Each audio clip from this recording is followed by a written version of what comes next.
Hello and welcome to A Sherrie with Sherrie. Today I want to introduce my new book, Willows Dip Book 6, Don't Cough on Me. COVID-19 comes to Willows Dip. Willows Dip was never intended to be a series. A Lapse of Sanity was my first attempt at fiction with the Chloe, Nathaniel and Adam triangle. I wanted a chocolate box setting, but wasn't quite sure of what name to use. And at first I couldn't decide whether Willows Dip was all right or not, but it grew on me, and so there we are, it's stuck. Book 2 is After the Solstice.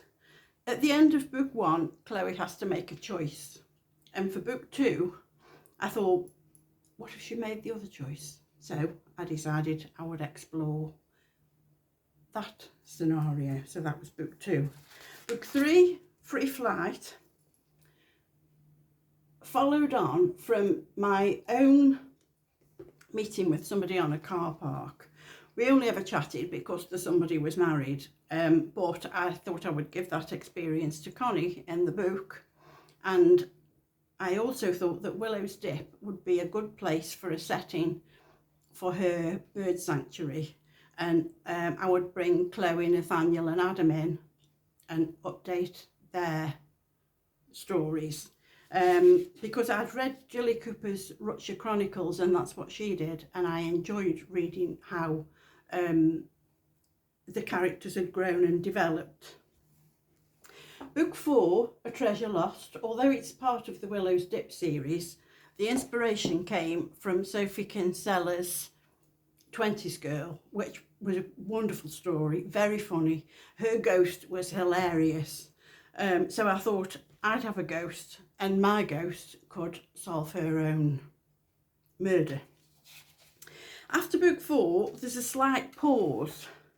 Whisper to Me is another ghost story about a vengeful ghost, a wife who isn't at all happy with her husband's choice of replacement for her after her death.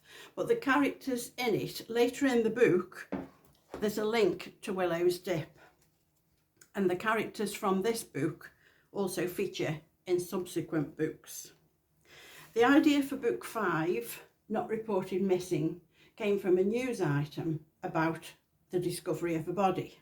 And I wondered how the police would go on to find out who it was.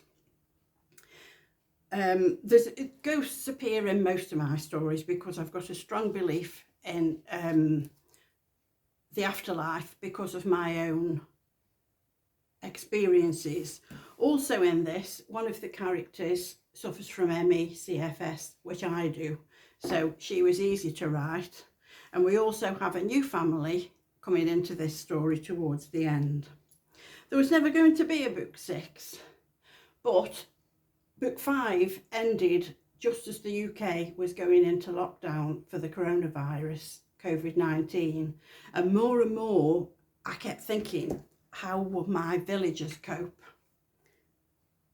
with the virus? Whether there'll be a book 7, I don't know. Depends where my imagination goes next. The first 4 books, the covers were painted for me by a writer and artist friend, Mary Bennett, who has sadly recently passed away.